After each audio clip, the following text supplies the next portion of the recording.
పరిస్థితులన్నీ టీడీపీ జనసేనకు ఫేవర్గా ఉన్నాయనిపించినా కూడా టర్న్ అవ్వడానికి పెద్ద సమయమేమీ పట్టదు. తెలంగాణలో కేవలం 4 నెలల్లోనే పరిస్థితులన్నీ మారిపోయాయి. సోదులోనే లేని కాంగ్రెస్ పార్టీ రయ్యమని దూసుకొచ్చి అధికార పీఠాన్ని అధిరోహించింది. ఏపీ విషయంలోనూ ఇలాగే ఏమైనా జరగొచ్చు. కాబట్టి టీడీపీ జనసేనలు అలర్ట్గా ఉండాల్సిందే. అన్న వదిలిన బాణం దిశ మార్చుకొని అన్న కంటినే పొడిచేందుకు సిద్ధమైందిలే అని ఆనందంగా ఉంటే టీడీపీ జనసేనలకి నష్టం కావచ్చు. దిశ మార్చుకున్న బాణం ఎటైనా తిరగొచ్చు. ఎవరికైనా లాభం చేకూర్చవచ్చు. ఎవరినైనా ముంచేయచ్చు. నష్టమంతా జగన్కి అనుకోవడానికి లేదు. జగనన్న వదిలిన బాణాన్ని అంటూ వైఎస్ షర్మిల రాజకీయాల్లోకి అడుగుపెట్టారు. అవసరం తీరాక ఆర్థికంగానూ రాజకీయంగానూ చెల్లి షర్మిలను దెబ్బకొట్టడంతో జగనన్న బాణం తెలంగాణ బాట పట్టింది. షర్మిల అక్కడ వైఎస్ఆర్టీపీని స్థాపించారు. ప్రయోజనం లేక తన పార్టీని కాంగ్రెస్లో విలీనం చేశారు. ఇప్పుడు తిరిగి ఏపీకే చేరుకున్నారు.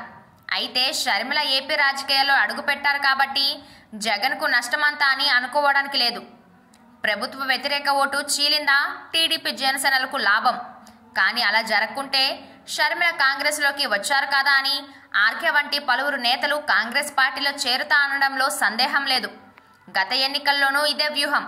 కొందరు నేతలు జగన్తో ఉండలేక నిన్న మొన్నటి వరకు తిట్టిన టీడీపీ జనసేనలో చేరలేని వారికి కాంగ్రెస్ పార్టీ ఇక మీదట ప్రాజ్ఞామయం కాబోతుంది అనడంలో అనుమానమే లేదు. ఇలాంటి సమయంలో చాలా అలర్ట్గా ఉండాలి.